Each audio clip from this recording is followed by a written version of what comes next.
সবচেয়ে বড় অবতাকে? ফেরাউনও তো এটাই বলছিল, আনা রব্বুকুমুল আলা। ফেরাউনও তো এটাই বলছিল, ঠিক না? সে তো অন্য কিছু বলে নাই, ফেরাউনও তো এটাই বলছিল, সে তো অন্য কিছু বলে নাই। তো যেটা বুঝাইতেছিলাম, কোত্থেকে জানি হারায় গেলাম। যেটা বুঝাইতেছিলাম, যদিও মানুষ অল ইন অল বলে যে উনি অল ইন সর্বসর্বা, আসলে কে? অল ইন অল কে? আল্লাহ। বিদায় আমাদের সবচেয়ে প্রয়োজন হলো দিন আর দিনদারি, সবকিছুর জন্য। কেননা আল্লাহর ওয়াদা শুধু দিনের সাথে আর দিনদারির সাথে, আল্লাহর ওয়াদা এর বাহিরে কারো সাথে না, শুধু দিন আর দিনদারির সাথে।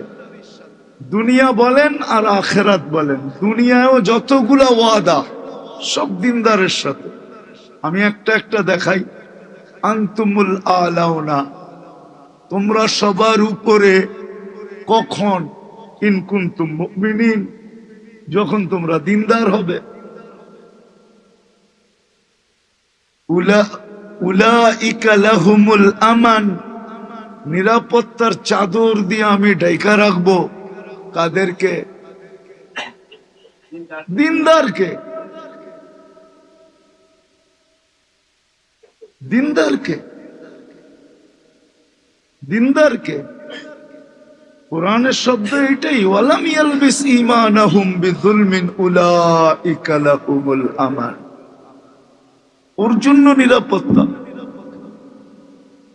ক্লান্তিহীন পালা, লালিত পালিত হওয়া, যেটাকে রিস্কে কারিম বলে। ক্লান্তিহীন, সব হাতের নাগালে পাওয়া, ক্লান্তিহীন। আমি অহংকার করে বলতেছি না, দিনদার বুঝানোর জন্য।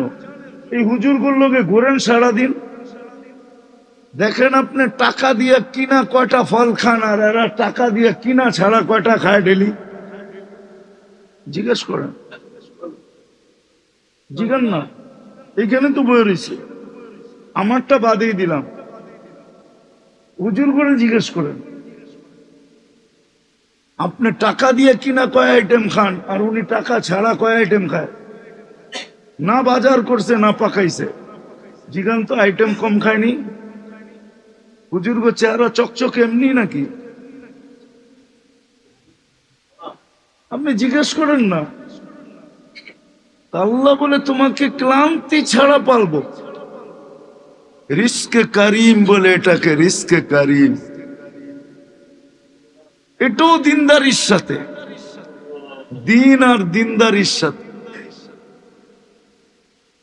সুখের জীবন, হায়াতান তাইয়্যিবা, এটাও দিনদারির সাথে। মান আমিলা সালিহাম মিনকুম মিন যাকারিন আও উনসা ওয়া হুয়া মুমিন ফালানুহইয়ান্নাহুম হায়াতান তাইয়্যিবা। এই দুনিয়ার জীবনে তোমাকে সুখ দিব, আখিরাত ওটা সামনে আছে। ওয়ালা নাজসিয়ান্নাহুম বিআহসানি মা কানু ইয়ামালুন, ওটা আল্লাহ বুঝাইছে, করছো এতটুক দিমু এতটি।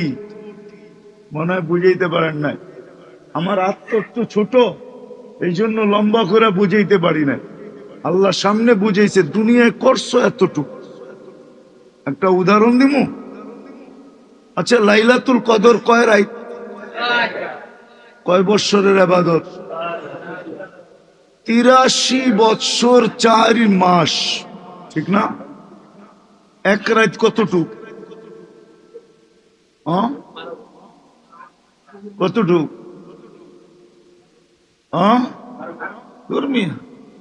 সূর্য ডুবা থেকে নিয়ে সুবে সাদেক পর্যন্ত কি 12 ঘন্টা হয় নাকি? আরো কম হয়। আচ্ছা মানলাম 12 ঘন্টা, কিন্তু করছেন কয় ঘন্টা? এই জন্যই আল্লাহ বলছে ওয়ালা নাজসিয়াহুম ওয়ালা নাজজিয়ান্নাহুম বিআহসানি মা কানু ইয়ামালুন। এটার আমার কাছে তরজমা, হুজুর কাছে না। হুজুর তো আমার চেয়ে ভালো তরজমা করবে। আমার কাছে তরজমা হইল করবা এতটুক, এতটুক করবা, দিমু এতটি, এতটি দিমু যে তুমি দেখা খাইতে হয়ে যাইবা। এত এত বইলা যে একটা চিৎকার দিবা, ওই দিন বেহুশ হওয়ার সিস্টেম নাই, নাইলে তুমি বেহুশ হয়ে যেতা। মরার সিস্টেম থাকলে মরেও যেতা। এত আল্লাহ বলে এতটি তো আখেরাতে দিব, কিন্তু দুনিয়ায় তোমাকে সুখ দিব। সুখও দিন আর দিনদারির সাথে। ইজ্জত যেটা মানুষ বলে, আসল ইজ্জত তো আমি তো বলতে চাই, কিন্তু কোন দিন জানি আল্লাহই জানে, ভয় ভীতির বাদ ভাঙ্গা যাবে বইলা ফেলবো, কিন্তু আজকে বলবো না, এখনো ভয় আছে। আমরা দুনিয়াতে দেখি কত মানুষের নাম ডেলি তসবিহ নিয়ে জপতে থাকে, এর নাম ওর নাম। দুনিয়ার বহুত ব্যক্তিত্ব আছে না, হ্যাঁ, কিন্তু রহমতুল্লাহ আলাই একবারও বলে না। রহমতুল্লাহ আলাই কি, রহমতুল্লাহ আলাই বলা কি নিষেধ? হুজুরে জিজ্ঞেস করেন, এটা তো একটা দোয়া। কিন্তু আল্লাহওয়ালাদের নাম নিয়েই রহমতুল্লাহ আলাই বলে না, বলে না? হাফিজি হুজুর, পীরজি হুজুর, সদস্য হুজুর, শফি সাহ হুজুর, হ্যাঁ, এরকম যত আল্লাহওয়ালা বাংলাদেশে চলে গেছে, সাহাবাদের নাম নিয়া রাদিয়াল্লাহু তাআলা আনহু বলে না, বলে না? হ্যাঁ, এটা সব দোয়া। অথচ আমাদেরও খুব খারাপ অভ্যাস আছে। আমরাও যাদের মা বাবা মারা গেছে, আমরা বাবার নাম নিয়ে রহমতুল্লাহ আলাইহি বলি না। আমি দেখি নাই, কাউকে বলতে দেখি না, কিন্তু বলা উচিত। আপনার আব্বার যখনই আলোচনা আসে, তো আপনি আব্বার নাম নিয়ে রহমতুল্লাহ আলাইহি বলেন। বলা চাই যে আল্লাহ আমার বাবার উপরে রহমত করে। এটা কোনো গুনার কাজ না। আর এটা শুধু আল্লাহওয়ালা করে বলতে হবে এরকম না, প্রত্যেক যাকে আমি মুসলমান ভাবি তার জন্যই বলা যায়। এটার জন্য কোনো জরুরি না। কিন্তু হ্যাঁ, একটা কথা এটাও আছে, আল্লাহ আসলে এই দোয়াটা সবার মুখ দিয়া বাহির করে না, সবার জন্য এটা প্রয়োগ হইতে দেয় না। এইখানের পিছু একটা কলকাঠি আছে, কল। এই শব্দগুলা সবার জন্য ব্যবহার হইতে দেন না, আবার সবার ব্যাপারে মুখ দিয়া বাহির করতেও দেন না, করতেও দেন না। কিন্তু কিছু লোক আছে যারা দুনিয়ার থেকে চলে গেলে নাম নিতে দেরি, আয় মন মানে না যতক্ষণ পর্যন্ত রহমতুল্লাহ আলাই না বলবে। দেখেন তাবলীগের মুরব্বী যারা চলে গেছে, আব্দুল আজিজ সাহেব রহমতুল্লাহ আলাই, মন বলে দূর, খালি নাম বলবি কি রহমতুল্লাহ আলাই মিলায়া বল, তাইলে যে ফুটা ওঠে, ঠিক না? এর আগে কি হয় না, এর আগে আর ফোটে না। এটাও আল্লাহর একটা বিরাট বড় পিছনের চাবি কাঠি, পিছনের চাবি কাঠি। এই শব্দটা আল্লাহ সবার মুখ দিয়া বাহির করেন না। আবার তর্ক বিতর্ক হয়ে যায় কিনা। কয়েকদিন আগে না একজনে বলছে যে সব কথা আলহামদুলিল্লাহ বলতে হবে কেন, ঠিক না? ঠিক না?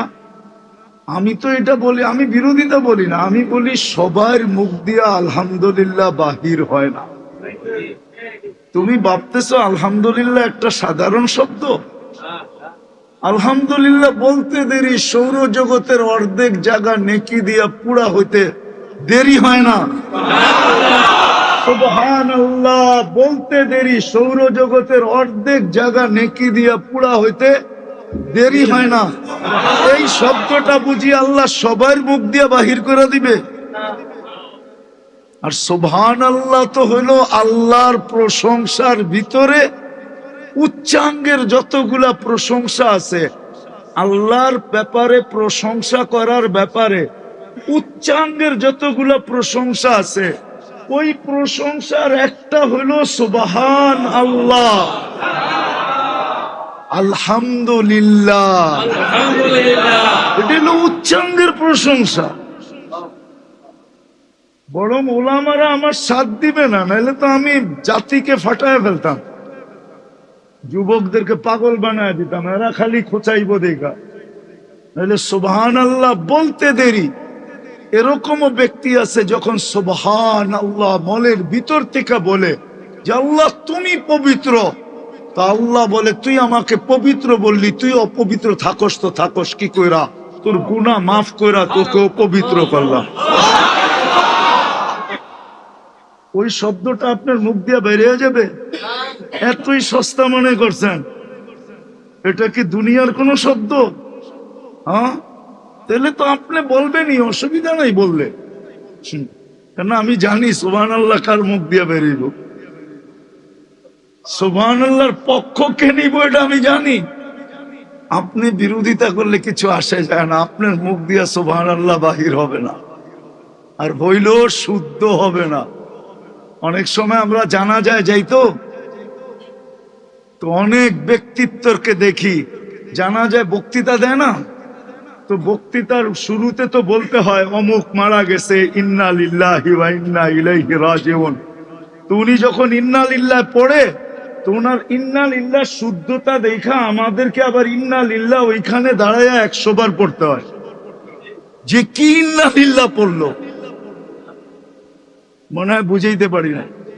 এটা আবার অন্যদিকে চলে যাবে, আমার কথা হারায় যাবে। আমি যেটা বুঝাইতে চাইতেছি, সর্বক্ষেত্রে আমাদের দিন আর দিনদারি দরকার। যতদিন এই দুনিয়ায় থাকবো, কেননা এই দুনিয়াটা টিকা আছে শুধু দিন আর দিনদারির উপরে। এই দুনিয়াটা পরিবেশ নিয়ে টিকা নাই। পরিবেশটা তো আল্লাহ আমাদেরকে দিচ্ছেন আমাদের উপযোগী কইরা। এই দুনিয়ার পরিবেশ বসবার যোগ্য কে বানাইছে? না আপনারা বানাইছেন? হ্যাঁ, আটলান্টিক মনে হয় আমেরিকা খোদাই করছে, প্রশান্ত মনে হয় জাপানে বানাইছে, হ্যাঁ, ইন্ডিয়ান ওশন মনে হয় ইন্ডিয়ালারা বানাইছে, আরব সাগর মনে হয় আরবরা বানাইছে, কৃষ্ণ সাগর মনে হয় রাশিয়া বানাইছে, বঙ্গোপসাগর মনে হয় আমরা খোদাই করি, তো এই জমিন টমিন সব বড়াই করছি, বরাট করছি, ঠিক না? নাহলে এডিও তো বিলা ছিল, ঠিক না? এখনো কি ভুলা যাবো নাকি? হ্যাঁ, ল্যাংটাকালি থেকে তো ঢাকা শহরে ডাঙ্গুটি যখন থেকে খেলি, এর আগের থেকে এগুলা কি দেখি নাই কি? তো আমরা মনে হয় বঙ্গোপসাগর কাইটা এগুলা ভরাট করছি, ঠিক না? মুগদার ঝিল, ঠিক না? কি কোন কমলাপুরের ঝিল, এগুলা সব। হ্যাঁ, তারপর ওই পাশে যা আছে, কেননা সোজা রাস্তা তো আসিল না, রাস্তা তো একটাই ছিল, ড্যামরাটটা, ঠিক না? কি মনে হয় দেখেন টেহেন নাই? আরে না, দেখে নাই। একটাই রাস্তা ছিল ঢাকা ঢুকার লেগে, ওটা কোন দিক দিয়া? ড্যামরা দিয়া, ঠিক না? ওটা তো পাগলাটটা, ওটা ছিল নারায়ণগঞ্জের থেকে পুরান ঢাকায় ঢুকার লেগা। ওটা তো রাস্তাও ছিল, কাঁচা রাস্তা ছিল। ওটা পুরান ঢাকার সাথে পাগলা আলাদের সংযোগ ছিল।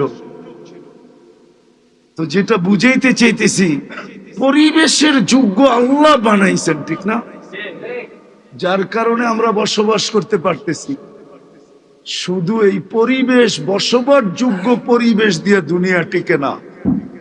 দুনিয়ার টিকার জন্য দুটা জিনিস লাগে, একটা বসবার যোগ্য পরিবেশ লাগে, আর একটা এটাকে টিকায় রাখার জন্য আধ্যাত্মিক পরিবেশ লাগে, যেটাকে দিনদারি বলে। এই জন্য দুনিয়ার কোন জমিন আপনি আমাকে দেখাইতে পারবেন না যেখানে একজন মুসলমানও নাই। একজন না, নাই, আপনি দেখাইতে পারবেন না। আপনি বলবেন ইসরায়েল, ইসরায়েলের ভিতরে 750 মসজিদ আছে। কত? 5টা তাবলীগের বড় বড় মার্কাজ আছে। ইসরায়েলের ভিতরে কত মসজিদ? 750 মসজিদ। আমার কাছে পুরা ডাটা আছে। 4টা বড় বড় মার্কাজ আছে, তাবলীগের মার্কাজ। আপনি আমেরিকা বলবেন, আমেরিকায় তো এখন মসজিদ ব্যাঙ্গের ছাতার মতো হইতেছে। প্রতি বছর 50-60টা মসজিদ বাড়ে, প্রতি বছর 20-25টা মাদ্রাসা বাড়তেছে। কানাডায়, আমি আপনাকে বলতেছি, আমি 2005-এ জাপানে গেছি, ওই সময় 65টা মসজিদ ছিল। 2015-তে গেছি, কয় বছর দূরত্ব? 10 বছর 165টা মসজিদ। 10 বছরে 100 মসজিদ বাড়ছে। জার্মানিতে 5,500 মসজিদ আছে। কত? আমার কাছে পুরো ডাটা আছে, আমি ঘুরা বলতেছি। তো টিকা থাকার জন্য আমাদের 2টা পরিবেশ লাগে। একটা হলো বসবাস যোগ্য পরিবেশ, যেটা আমরা আমাদের হাতে করে নিতেছি। আরেকটা আধ্যাত্মিক পরিবেশ লাগবে,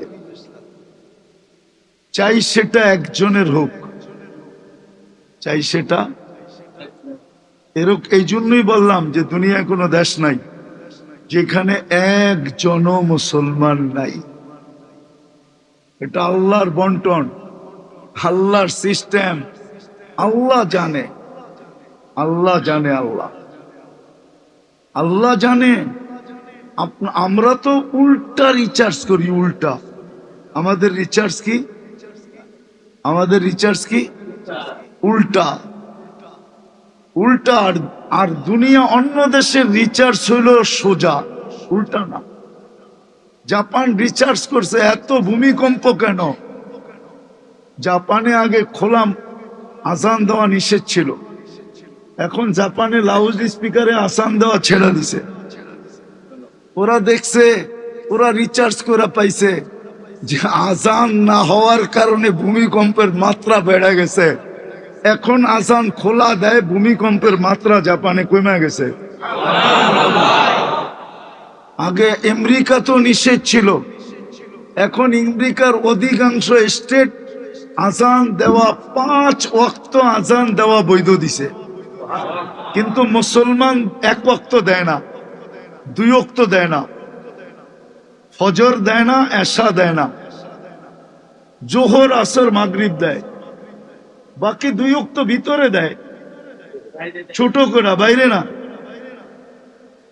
এটা নিজেরা ইচ্ছা করে, কেননা ফজরে সবাই ঘুমে থাকে, কেউ যদি কমপ্লেইন করে তাহলে সমস্যা হবে। এশারের সময় দেয় না, কেননা ওরা 2 দিন ব্যতীত 5 দিন মাগরিবের পরেই ঘুমায় যায়, শুধু 2 দিন ছাড়া। কয় রাত্র ছাড়া? 2 রাত্র। একটা হলো শুক্রবারে দিন গিয়া রাত্র, শনিবার দিন ছুটি, এই রাত্র তাফালিং করে, যা খাওয়ানের খায়, যা ঘুরার ঘুরে, যা খেলার খেলে। আর হলো শনিবারে দিন গিয়া রাত্র, রবিবারে দিন গিয়া রাত্র 7টায় ঘুমায় যাবে সন্ধ্যা হওয়ার সাথে সাথে, কেননা সোমবার দিন কাজে যেতে হবে। তো সপ্তাহে 5 দিন ওরা সন্ধ্যার পরে ঘুমায় যায়। এই জন্য মুসলমান এশারের পরে লাউড স্পিকারে আজান দেয়, কিন্তু বিলকুল ছোট আওয়াজে। আর বাকি 3 বেলা দেয় বড় আওয়াজে। ওরা অনুমতি দিয়ে দিছে, ওরা দেখছে আজানের ভিতরে আধ্যাত্মিক লাভ আছে, আধ্যাত্মিক লাভ। কে আপনারা করোনার সময় দেখেন নাই? আমেরিকায় 2টা জিনিস খোলা ছিল, একটা গির্জা, একটা মসজিদ। আসেন আমি পত্রিকা দেখাই, গির্জার মসজিদ খোলা ছিল। বলছে না, মসজিদও খোলা থাকবে, গির্জাও খোলা থাকবে, উপাসনালয় খোলা থাকবে, কিন্তু আমাগো দেশে কি হয়েছে? ইমাম আর মুয়াজ্জিন, ইমাম আর আরো দাঁড়াইবো, একজন এই কোনায়, একজন ওই কোনায়, আরেকজন ওই কোনায়, আরেকজন ওই কোনায়, আরেকজন ছাদের ওই কোনায়, আরেকজন ওই কোনায়, ঠিক না? হ্যাঁ কি? আমি তো শাটডাউনের সময় আমেরিকা ছিলাম, আমি তো যতদিন ছিলাম একদিনও মাস্ক পরি নাই। বলে আপনারা ধরে নাই, ওই দেশের নিয়ম ছিল খাইতে থাকলে মাস্ক পরতে হবে না। আমি সারাদিন পান চাবাইতাম,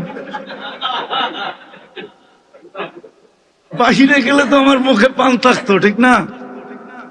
কেউ ইশারা করলেও দেখা দিতাম খাইতেছি, ইটিং নো মাস্ক, খাইতে থাকলে মাস্ক পরতে হবে না। আমগো দেশে তো কতজনে মাস্ক ফাইরা পরে খাইতো, ঠিক না? তো যেটা বুঝাইতেছিলাম, আমরা উল্টাটা বুঝি, ওরা সোজাটা বুঝে।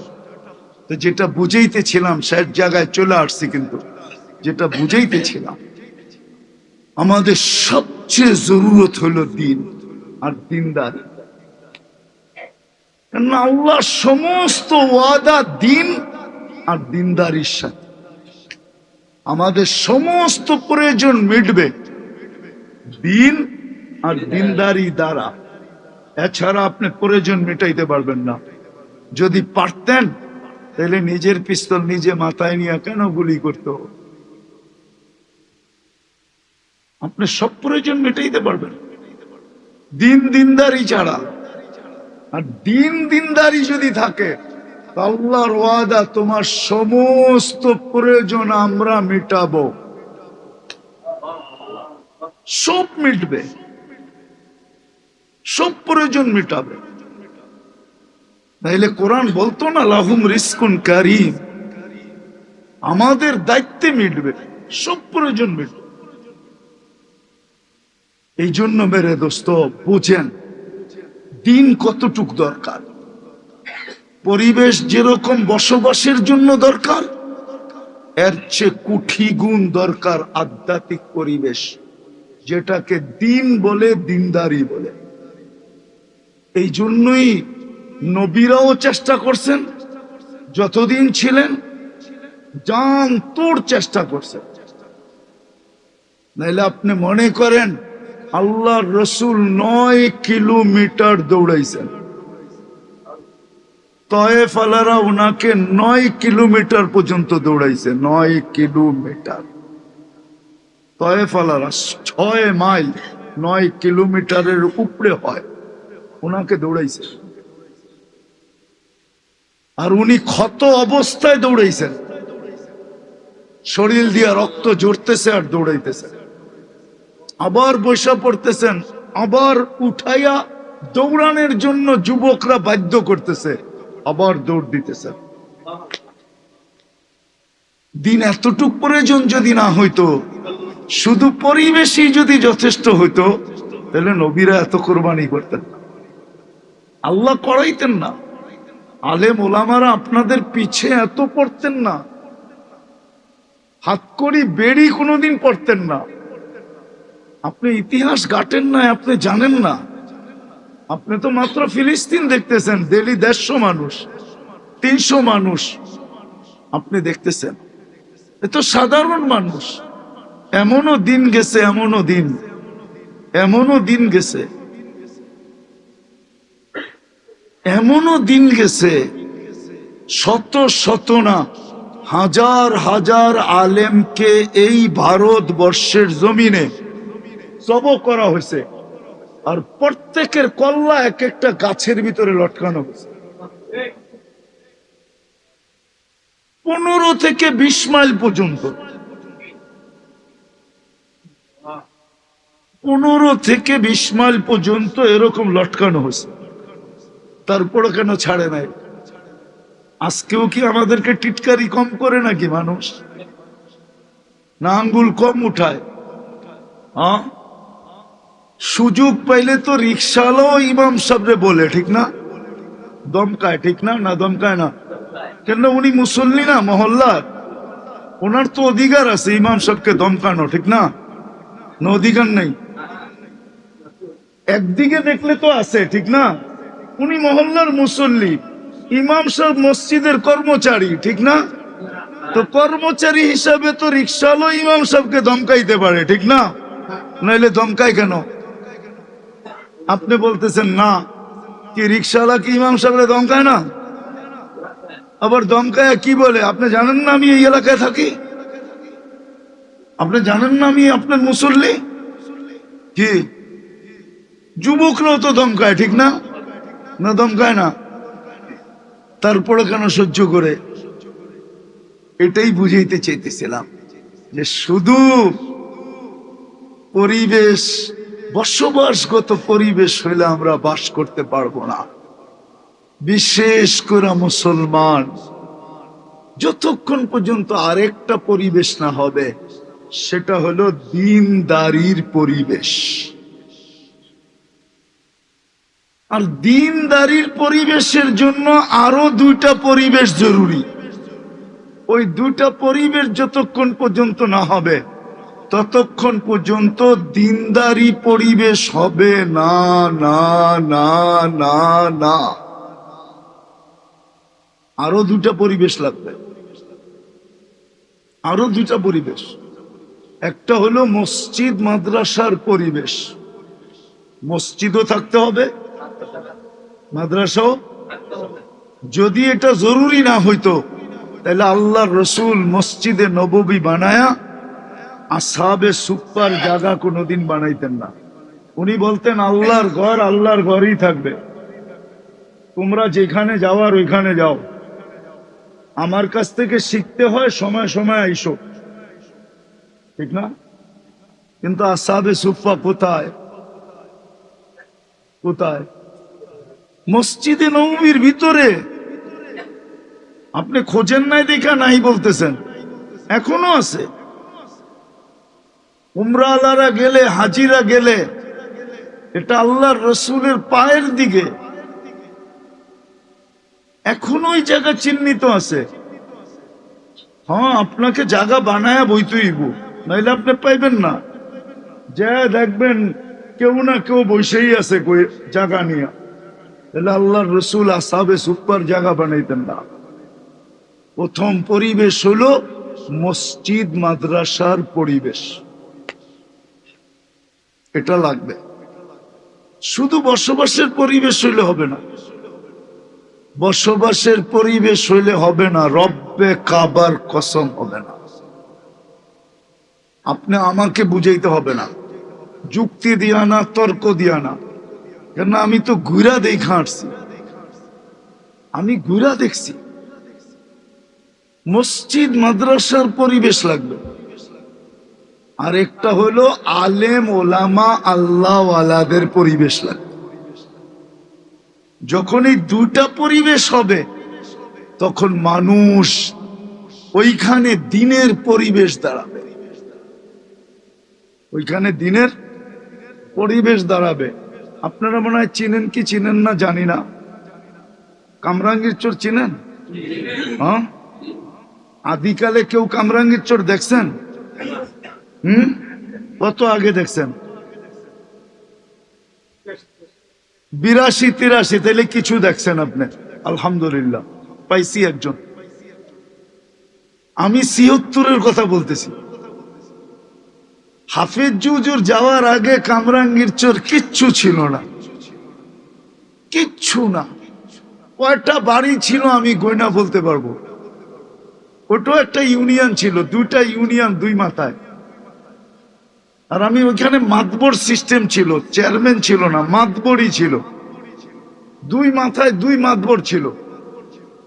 ঢাকার সোয়ারিঘাটের সাইডে ছিল জয়নাল মাতবর, আর ওই মাথা একবারে যে খলামুরার ওদিকে ছিল আরেক মাতবর। এই পুরা চর দুই মাতবর শাসন করত, কিচ্ছু ছিল না। ইদানিং গেছেন জান নাই? যে দেখেন তো জায়গার কাঠা কত। 1 কোটি টাকা পাইলেও কম কম দামে পাইছেন।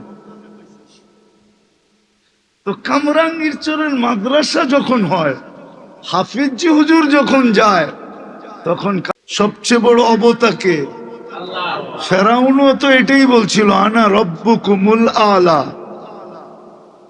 ফেরাউনও তো এটাই বলছিল, ঠিক না? সে তো অন্য কিছু বলে নাই, ফেরাউনও তো এটাই বলছিল, সে তো অন্য কিছু বলে নাই। তো যেটা বুঝাইতেছিলাম, কোত্থেকে জানি হারায় গেলাম,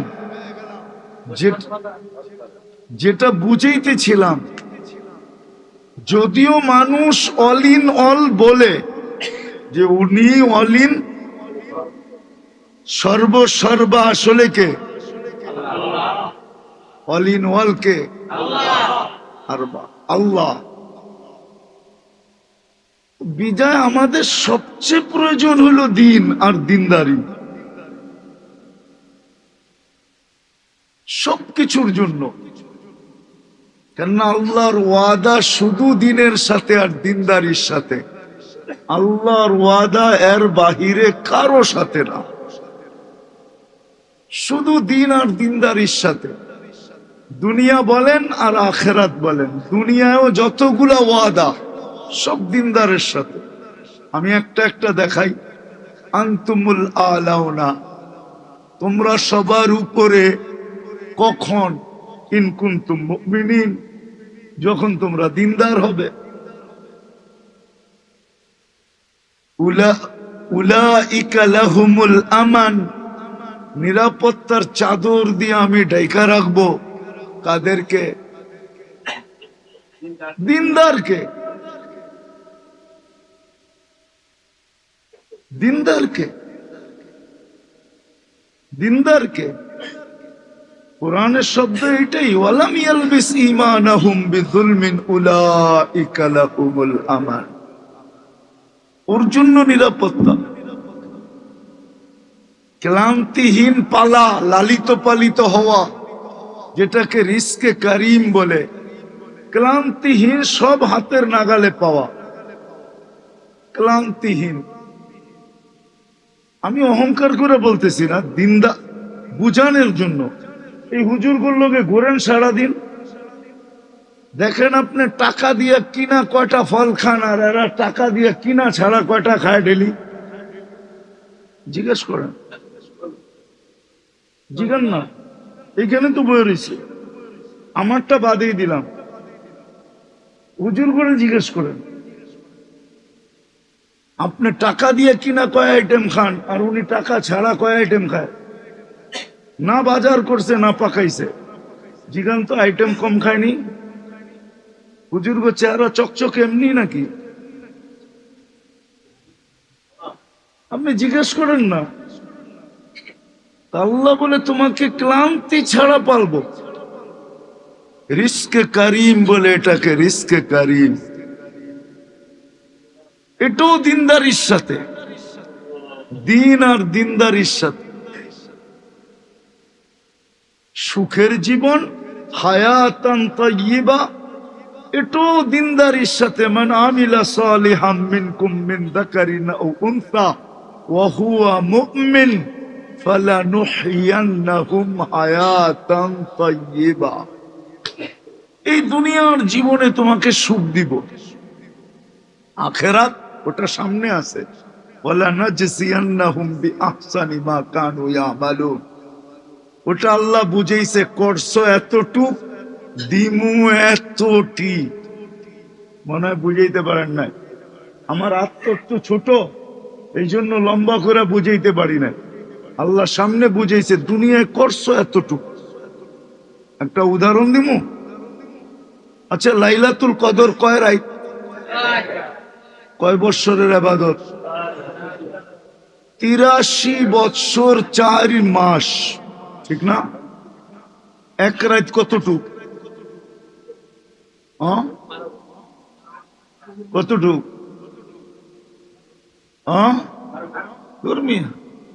সূর্য ডুবা থেকে নিয়ে সুবে সাদেক পর্যন্ত কি 12 ঘন্টা হয় নাকি?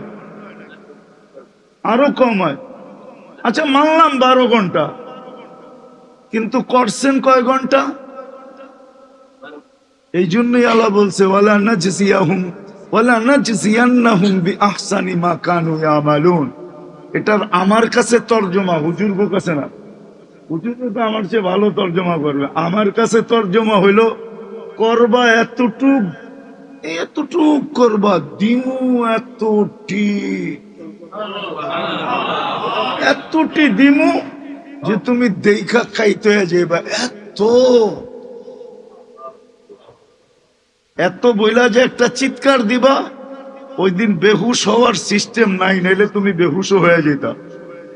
মরার সিস্টেম থাকলে মরেও যেতা। এত আল্লাহ বলে এতটি তো আখেরাতে দিব, কিন্তু দুনিয়ায় তোমাকে সুখ দিব। সুখও দিন আর দিনদারির সাথে। ইজ্জত যেটা মানুষ বলে, আসল ইজ্জত তো আমি তো বলতে চাই, কিন্তু কোন দিন জানি আল্লাহ জানে, ভয় ভীতির বাদ ভাঙ্গা যাবে বইলা ফেলবো, কিন্তু আজকে বলবো না, এখনো ভয় আছে। আমরা দুনিয়াতে দেখি কত মানুষের নাম ডেলি তসবিহ নিয়ে জপতে থাকে, এর নাম ওর নাম। দুনিয়ার বহুত ব্যক্তিত্ব আছে না, হ্যাঁ, কিন্তু রহমতুল্লাহ আলাই একবারও বলে না।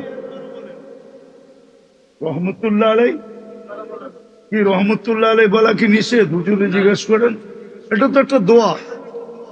কিন্তু আল্লাহওয়ালাদের নাম নিয়েই রহমতুল্লাহ আলাই বলে না, বলে না? হাফিজি হুজুর, পীরজি হুজুর, সদর সাহ হুজুর, শফি সাহ হুজুর, হ্যাঁ, এরকম যত আল্লাহওয়ালা বাংলাদেশে চলে গেছে, সাহাবাদের নাম নিয়া রাদিয়াল্লাহু তাআলা আনহু বলে না, বলে না? হ্যাঁ, এটা সব দোয়া। অথচ আমাদেরও খুব খারাপ অভ্যাস আছে। আমরাও যাদের মা বাবা মারা গেছে, আমরা বাবার নাম নিয়ে রহমতুল্লাহ আলাইহি বলি না। আমি দেখি নাই, কাউকে বলতে দেখি না, কিন্তু বলা উচিত। আপনার আব্বার যখনই আলোচনা আসে, তো আপনি আব্বার নাম নিয়ে রহমতুল্লাহ আলাইহি বলেন, বলা চাই যে আল্লাহ আমার বাবার উপরে রহমত করে।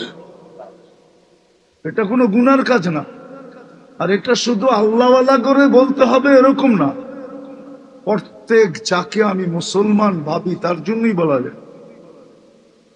এটার জন্য কোনো জরুরি না।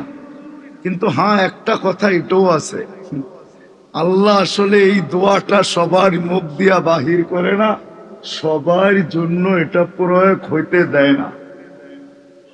এইখানের পিছু একটা কলকাঠি আছে, কল। এই শব্দগুলা সবার জন্য ব্যবহার হইতে দেন না, আবার সবার ব্যাপারে মুখ দিয়া বাহির করতেও দেন না, করতেও দেন না। কিন্তু কিছু লোক আছে যারা দুনিয়ার থেকে চলে গেলে নাম নিতে দেরি, আর মন মানে না যতক্ষণ পর্যন্ত রহমতুল্লাহ আলাই না বলবে। দেখেন তাবলীগের মুরব্বী যারা চলে গেছে, আব্দুল আজিজ সাহেব রহমতুল্লাহ আলাই, মন বলে দূর, খালি নাম বলবি কি রহমতুল্লাহ আলাই মিলায়া বল, তাইলে যে ফুটা ওঠে, ঠিক না? এর আগে কি হয় না, এর আগে আর ফোটে না। এটাও আল্লাহর একটা বিরাট বড় পিছনের চাবি কাঠি, পিছনের চাবি কাঠি। এই শব্দটা আল্লাহ সবার মুখ দিয়া বাহির করেন না। আবার তর্ক বিতর্ক হয়ে যায় কিনা। কয়েকদিন আগে না একজনে বলছে যে সব কথা আলহামদুলিল্লাহ বলতে হবে কেন, ঠিক না? ঠিক না? আমি তো এটা বলি, আমি বিরোধিতা বলি না, আমি বলি সবার মুখ দিয়া আলহামদুলিল্লাহ বাহির হয় না। তুমি ভাবতেছো আলহামদুলিল্লাহ একটা সাধারণ শব্দ? আলহামদুলিল্লাহ বলতে দেরি, সৌরজগতের অর্ধেক জায়গা নেকি দিয়া পুরা হইতে দেরি হয় না।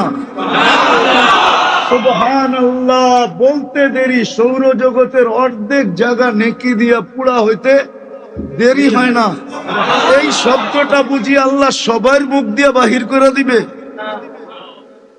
আর সুবহানাল্লাহ তো হলো আল্লাহর প্রশংসার ভিতরে উচ্চাঙ্গের যতগুলা প্রশংসা আছে, আল্লাহর ব্যাপারে প্রশংসা করার ব্যাপারে উচ্চাঙ্গের যতগুলা প্রশংসা আছে, ওই প্রশংসার একটা হলো সুবহান আল্লাহ, আলহামদুলিল্লাহ। এটা হলো উচ্চাঙ্গের প্রশংসা। বরং ওলামারা আমার সাথ দিবে না, নাহলে তো আমি জাতিকে ফাটায় ফেলতাম, যুবকদেরকে পাগল বানায় দিতাম, এরা খালি খোঁচাইব দেখা। নাহলে সুবহানাল্লাহ বলতে দেরি। এরকমও ব্যক্তি আছে যখন সুবহানাল্লাহ মনের ভিতর থেকে বলে যে আল্লাহ তুমি পবিত্র, তা আল্লাহ বলে তুই আমাকে পবিত্র বললি, তুই অপবিত্র থাকস তো থাকস কি কইরা, তোর গুনাহ মাফ কইরা তোকে পবিত্র করলাম। ওই শব্দটা আপনার মুখ দিয়ে বেরিয়ে যাবে। এতই সস্তা মনে করছেন? এটা কি দুনিয়ার কোন শব্দ? হ্যাঁ, তাহলে তো আপনি বলবেনই, অসুবিধা নাই বললে। কেন আমি জানি সুবহানাল্লাহ কার মুখ দিয়ে বেরিয়ে, সুবহানাল্লাহর পক্ষকে নিব এটা আমি জানি। আপনি বিরোধিতা করলে কিছু আসে যায় না, আপনার মুখ দিয়ে সুবহানাল্লাহ বাহির হবে না, আর হইলেও শুদ্ধ হবে না। অনেক সময় আমরা জানা যায় যাইতো তো অনেক ব্যক্তিত্বকে দেখি জানা যায় বক্তৃতা দেয় না, তো বক্তৃতার শুরুতে তো বলতে হয় অমুক মারা গেছে, ইন্না লিল্লাহি ওয়া ইন্না ইলাইহি রাজিউন। তো উনি যখন ইন্না লিল্লাহ পড়ে, তো ওনার ইন্না লিল্লাহ শুদ্ধতা দেখা আমাদেরকে আবার ইন্না লিল্লাহ ওইখানে দাঁড়ায় 100 বার পড়তে হয়, যে কি ইন্না লিল্লাহ পড়লো মনে হয় বুঝাইতে পারি না। এটা আবার অন্যদিকে চলে যাবে, আমার কথা হারায় যাবে। আমি যেটা বুঝাইতে চাইতেছি, সর্বক্ষেত্রে আমাদের দিন আর দিনদারি দরকার। যতদিন এই দুনিয়ায় থাকবো, কেননা এই দুনিয়াটা টিকা আছে শুধু দিন আর দিনদারির উপরে। এই দুনিয়াটা পরিবেশ নিয়ে টিকা নাই। পরিবেশটা তো আল্লাহ আমাদেরকে দিচ্ছেন আমাদের উপযোগী করা। এই দুনিয়ার পরিবেশ বসবার যোগ্য কে বানাইছে? না আপনারা বানাইছেন? হ্যাঁ, আটলান্টিক মনে হয় আমেরিকা খোদাই করছে, প্রশান্ত মনে হয় জাপানে বানাইছে, হ্যাঁ, ইন্ডিয়ান ওশন মনে হয় ইন্ডিয়ালারা বানাইছে, আরব সাগর মনে হয় আরবরা বানাইছে, কৃষ্ণ সাগর মনে হয় রাশিয়া বানাইছে, বঙ্গোপসাগর মনে হয় আমরা খোদাই করি, তো এই জমিন টমিন সব বড়াই করছি, বরাট করছি, ঠিক না? নাহলে এডিও তো বিলা ছিল, ঠিক না? এখনো কি ভুলা যাবো নাকি? হ্যাঁ, ল্যাংটাকালি থেকে তো ঢাকা শহরে ডাঙ্গুটি যখন থেকে খেলি, এর আগের থেকে এগুলা কি দেখি নাই কি? তো আমরা মনে হয় বঙ্গোপসাগর কাইটা এগুলা ভরাট করছি, ঠিক না? মুগদার ঝিল, ঠিক না? কি কোন কমলাপুরের ঝিল, এগুলা সব। হ্যাঁ, তারপর ওই পাশে যা আছে, কেননা সোজা রাস্তা তো আসিল না, রাস্তা তো একটাই ছিল, ডেমরারটা, ঠিক না? কি মনে হয় দেখেন টেন নাই? আরে না, দেখে নাই, একটাই রাস্তা ছিল ঢাকা ঢুকার লেগে। ওটা কোন দিক দিয়া? ডেমরা দিয়া, ঠিক না? ওটা তো পাগলারটা, ওটা ছিল নারায়ণগঞ্জের থেকে পুরান ঢাকায় ঢুকার লেগা। ওটা তো রাস্তাও ছিল, কাঁচা রাস্তা ছিল।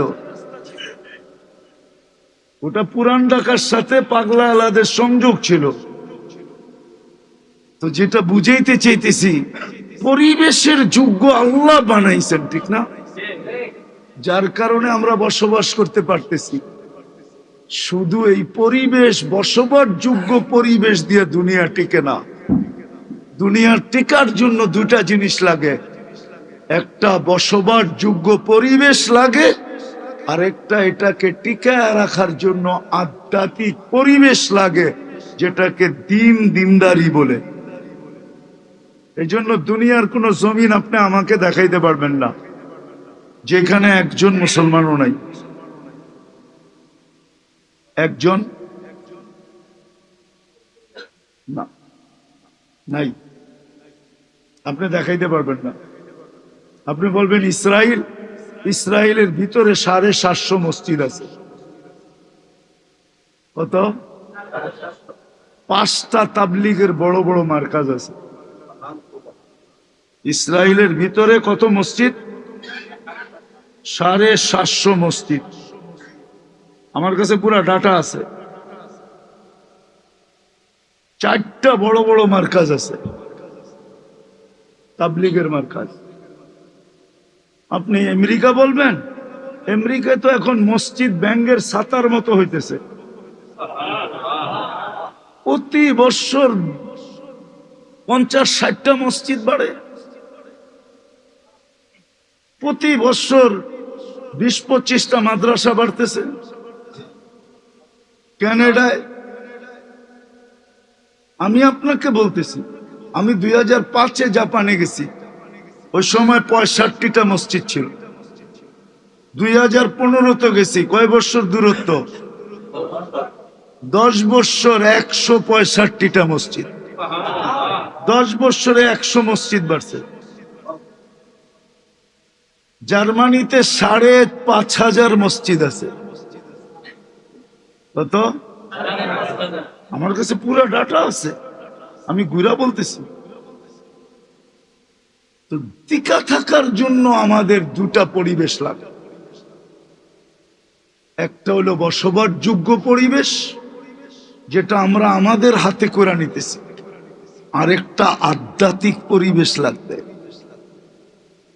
চাই সেটা একজনের হোক, চাই সেটা এরকম। এই জন্যই বললাম যে দুনিয়ায় কোনো দেশ নাই যেখানে একজনও মুসলমান নাই। এটা আল্লাহর বন্টন, আল্লাহর সিস্টেম। আল্লাহ জানে, আল্লাহ জানে, আল্লাহ আল্লাহ জানে। আমরা তো উল্টা রিচার্জ করি, উল্টা। আমাদের রিচার্জ কি? আমাদের রিচার্জ কি? উল্টা, উল্টা। আর দুনিয়া অন্য দেশের রিচার্জ হইল সোজা, উল্টা না। জাপান রিচার্জ করছে, এত ভূমিকম্প কেন? জাপানে আগে খোলা আজান দেওয়া নিষেধ ছিল, এখন জাপানে লাউড স্পিকারে আজান দেওয়া ছেড়ে দিছে। ওরা দেখছে, ওরা রিচার্জ করে পাইছে যে আজান না হওয়ার কারণে ভূমিকম্পের মাত্রা বেড়ে গেছে। এখন আজান খোলা দেয়, ভূমিকম্পের মাত্রা জাপানে কমে গেছে।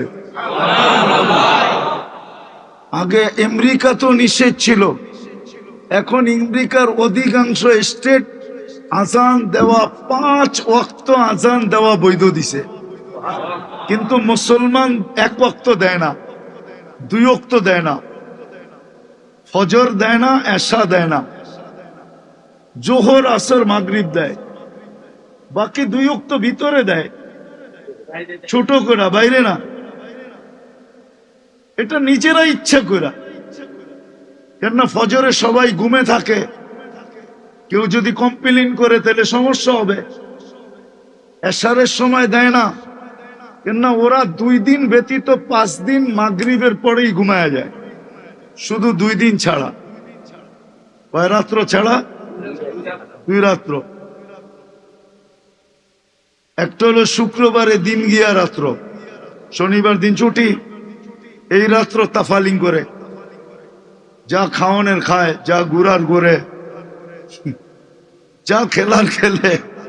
আর হলো শনিবারে দিন গিয়া রাত্র, রবিবারে দিন গিয়া রাত্র 7টায় ঘুমায় যাবে সন্ধ্যা হওয়ার সাথে সাথে, কেননা সোমবার দিন কাজে যেতে হবে। তো সপ্তাহে 5 দিন ওরা সন্ধ্যার পরে ঘুমায় যায়। এই জন্য মুসলমান এশারের পরে লাউড স্পিকারে আজান দেয়, কিন্তু বিলকুল ছোট আওয়াজে। আর বাকি 3 বেলা দেয় বড় আওয়াজে। ওরা অনুমতি দিয়ে দিছে, ওরা দেখছে আজানের ভিতরে আধ্যাত্মিক লাভ আছে, আধ্যাত্মিক লাভ। কে আপনারা করোনার সময় দেখেন নাই? আমেরিকায় দুটা জিনিস খোলা ছিল, একটা গির্জা, একটা মসজিদ। আসেন আমি পত্রিকা দেখাই, গির্জা আর মসজিদ খোলা ছিল। বলছে না, মসজিদও খোলা থাকবে, গির্জাও খোলা থাকবে, উপাসনালয় খোলা থাকবে, কিন্তু আমাগো দেশে কি হয়েছে, ইমাম আর মুয়াজ্জিন, ইমাম আর আরো দাঁড়াইবো, একজন এই কোনায়, একজন ওই কোনায়, আরেকজন ওই কোনায়, আরেকজন ওই কোনায়, আরেকজন ছাদের ওই কোনায়, আরেকজন ওই কোনায়, ঠিক না? হ্যাঁ কি, আমি তো শাটডাউনের সময় আমেরিকা ছিলাম, আমি তো যতদিন ছিলাম একদিনও মাস্ক পরি নাই। বলে আপনারা ধরে নেয়, ওই দেশের নিয়ম ছিল খাইতে থাকলে মাস্ক পরতে হবে না। আমি সারাদিন পান চাবাইতাম, বাহিরে গেলে তো আমার মুখে পান থাকতো, ঠিক না? কেউ ইশারা করলেও দেখা দিতাম খাইতেছি, ইটিং নো মাস্ক, খাইতে থাকলে মাস্ক পরতে হবে না। আমগো দেশে তো কতজনে মাস্ক ফাইরা পরে খাইতো, ঠিক না? তো যেটা বুঝাইতেছিলাম, আমরা উল্টাটা বুঝি, ওরা সোজাটা বুঝে। তো যেটা বুঝাইতেছিলাম শেষ জায়গায় চলে আসছি, কিন্তু যেটা বুঝাইতেছিলাম, আমাদের সবচেয়ে জরুরত হলো দিন আর দিনদারি। কেননা আল্লাহ সমস্ত ওয়াদা দিন আর দিনদারির সাথে। আমাদের সমস্ত প্রয়োজন মিটবে দিন আর দিনদারি দ্বারা, এছাড়া আপনি প্রয়োজন মেটাইতে পারবেন না। যদি পারতেন তাহলে নিজের পিস্তল নিজে মাথায় নিয়ে কেন গুলি করতে? আপনি সব প্রয়োজন মেটাইতে পারবেন দিন দিনদারি ছাড়া। আর দিন দিনদারি যদি থাকে, আল্লাহর ওয়াদা তোমার সমস্ত প্রয়োজন আমরা মিটাবো, সব মিটবে, সব প্রয়োজন মিটাবে। তাইলে কোরআন বলতো না, লাহুম রিজকুন কারীম, আমাদের দায়িত্বে মিটবে, সব প্রয়োজন মিটবে। এই জন্য মেরে দোস্ত বুঝেন দিন কতটুক দরকার। পরিবেশ যেরকম বসবাসের জন্য দরকার, এর চেয়ে কোটি গুণ দরকার আধ্যাত্মিক পরিবেশ, যেটাকে দিন বলে, দিনদারি বলে। এই জন্যই নবীরাও চেষ্টা করছেন, যতদিন ছিলেন জান তোর চেষ্টা করছেন। নাইলে আপনি মনে করেন আল্লাহর রসুল 9 কিলোমিটার দৌড়াইছেন, তয়েফ আলারা উনাকে 9 কিলোমিটার পর্যন্ত দৌড়াইছে। 9 কিলোমিটার তয়েফ আলারা, 6 মাইল, 9 কিলোমিটারের উপরে হয়, উনাকে দৌড়াইছে। আর উনি ক্ষত অবস্থায় দৌড়াইছেন, শরীর দিয়ে রক্ত ঝরতেছে আর দৌড়াইতেছে, আবার বৈশা পড়তেছেন, আবার উঠাইয়া দৌড়ানোর জন্য যুবকরা বাধ্য করতেছে, আবার দৌড় দিতেছে। দিন এতটুক প্রয়োজন যদি না হইতো, শুধু পরিবেশই যদি যথেষ্ট হইতো, তাহলে নবীরা এত কোরবানি করতেন না, আল্লাহ করাইতেন না, আলেম ওলামারা আপনাদের পিছে এত পড়তেন না, হাত করি বেড়ি কোনোদিন পড়তেন না। আপনি ইতিহাস ঘাটেন না, আপনি জানেন না। আপনি তো মাত্র ফিলিস্তিন দেখতেছেন, দিল্লি 150 মানুষ, 300 মানুষ আপনি দেখতেছেন, এ তো সাধারণ মানুষ। এমনও দিন গেছে, এমনও দিন গেছে, এমনও দিন গেছে, শত শত না হাজার হাজার আলেমকে এই ভারতবর্ষের জমিনে জব করা হয়েছে, আর প্রত্যেকের কল্লা এক একটা গাছের ভিতরে লটকানো হয়েছে। 15 থেকে 20 মাইল পর্যন্ত, 15 থেকে 20 মাইল পর্যন্ত এরকম লটকানো হয়েছে। তারপরে কেন ছাড়ে নাই? আজকেও কি আমাদেরকে টিটকারি কম করে নাকি মানুষ, না আঙ্গুল কম উঠায়? হ্যাঁ, সুযোগ পাইলে তো রিক্সাওয়ালাও ইমাম সাহেবরে বলে, ঠিক না? দমকায়, ঠিক না? না দমকায় না কেন? উনি মুসল্লি না মহল্লার, ওনার তো অধিকার আছে ইমাম সাহেবকে দমকানো, ঠিক না? না অধিকার নেই? একদিকে দেখলে তো আছে, ঠিক না? উনি মহল্লার মুসল্লি, ইমাম সাহেব মসজিদের কর্মচারী, ঠিক না? তো কর্মচারী হিসাবে তো রিক্সাওয়ালা ইমাম সাহেবকে দমকাইতে পারে, ঠিক না? নাইলে দমকায় কেন? আপনি বলতেছেন না, কি রিক্সাওয়ালা কি ইমাম সাহেবরে দমকায় না? আবার দমকায় কি বলে? আপনি জানেন না আমি এই এলাকায় থাকি? আপনি জানেন না আমি আপনার মুসল্লি? কি যুবকরাও তো দমকায়, ঠিক না? না দমকায় না? তারপরে কেন সহ্য করে? এটাই বুঝাইতে চাইতেছিলাম যে শুধু পরিবেশ, বসবাসগত পরিবেশ হইলে আমরা বাস করতে পারবো না। বিশেষ করে মুসলমান যতক্ষণ পর্যন্ত আরেকটা পরিবেশ না হবে, সেটা হলো দ্বীনদারির পরিবেশ। আর দ্বীনদারির পরিবেশের জন্য আরো দুইটা পরিবেশ জরুরি। ওই দুইটা পরিবেশ যতক্ষণ পর্যন্ত না হবে, ততক্ষণ পর্যন্ত দ্বীনদারি পরিবেশ হবে না, না, না, না, না। আরো দুটা পরিবেশ লাগবে, আরো দুটা পরিবেশ। একটা হলো মসজিদ মাদ্রাসার পরিবেশ, মসজিদও থাকতে হবে, মাদ্রাসাও। যদি এটা জরুরি না হইতো, তাহলে আল্লাহর রসুল মসজিদে নববী বানায়া আসহাবে সুপ্পার জায়গা কোনোদিন বানাইতেন না। উনি বলতেন আল্লাহর ঘর আল্লাহর ঘরই থাকবে, তোমরা যেখানে যাওয়ার ওইখানে যাও, আমার কাছ থেকে শিখতে হয় সময় সময় আইসো, ঠিক না? কিন্তু আসহাবে সুফা কোথায়? কোথায়? মসজিদে নববীর ভিতরে। আপনি খোঁজেন নাই দেখা নাই বলতেছেন, এখনো আছে। উমরা আলারা গেলে, হাজিরা গেলে, এটা আল্লাহর রসুলের পায়ের দিকে এখনো ওই জায়গা চিহ্নিত আছে। হ্যাঁ, আপনাকে জায়গা বানায়া বইতেইব, নাইলে আপনি পাইবেন না। যা দেখবেন কেউ না কেউ বসেই আছে জায়গা নিয়ে। তাহলে আল্লাহর রসুল আসহাবে সুপ্পার জায়গা বানাইতেন না। প্রথম পরিবেশ হলো মসজিদ মাদ্রাসার পরিবেশ, এটা লাগবে। শুধু বসবাসের পরিবেশ হইলে হবে না, বসবাসের পরিবেশ হইলে হবে না, রব্বে কাবার কসম হবে না। আপনি আমাকে বুঝাইতে হবে না, যুক্তি দিয়া না, তর্ক দিয়া না, কেন আমি তো ঘুরা দেখা আসছি, আমি ঘুরা দেখছি। মসজিদ মাদ্রাসার পরিবেশ লাগবে। আর একটা হলো আলেম ওলামা আল্লাহওয়ালাদের পরিবেশ লাগবে। যখন এই দুইটা পরিবেশ হবে, তখন মানুষ ওইখানে দ্বীনের পরিবেশ দাঁড়াবে, ওইখানে দ্বীনের পরিবেশ দাঁড়াবে।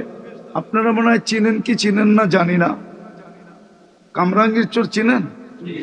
হ্যাঁ, আদিকালে কেউ কামরাঙ্গীর চর দেখছেন?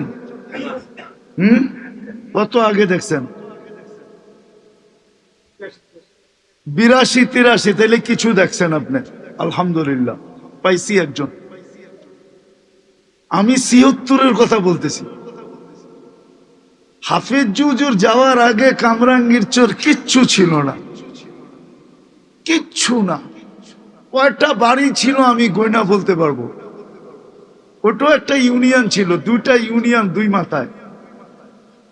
আর আমি ওইখানে মাতবর সিস্টেম ছিল, চেয়ারম্যান ছিল না, মাতবরই ছিল। দুই মাথায় দুই মাতবর ছিল। ঢাকা সোয়ারিঘাটের সাইডে ছিল জয়নাল মাতবর, আর ওই মাথা একবারে যে খলামুরার ওদিকে ছিল আরেক মাতবর। এই পুরা চর দুই মাতবর শাসন করত, কিচ্ছু ছিল না। ইদানিং গেছেন? জান নাই? যে দেখেন তো জায়গার কাঠা কত। 1 কোটি টাকা পাইলেও কম, কম দামে পাইছেন। তো কামরাঙ্গীর চরের মাদ্রাসা যখন হয়, হাফিজি হুজুর যখন যায়,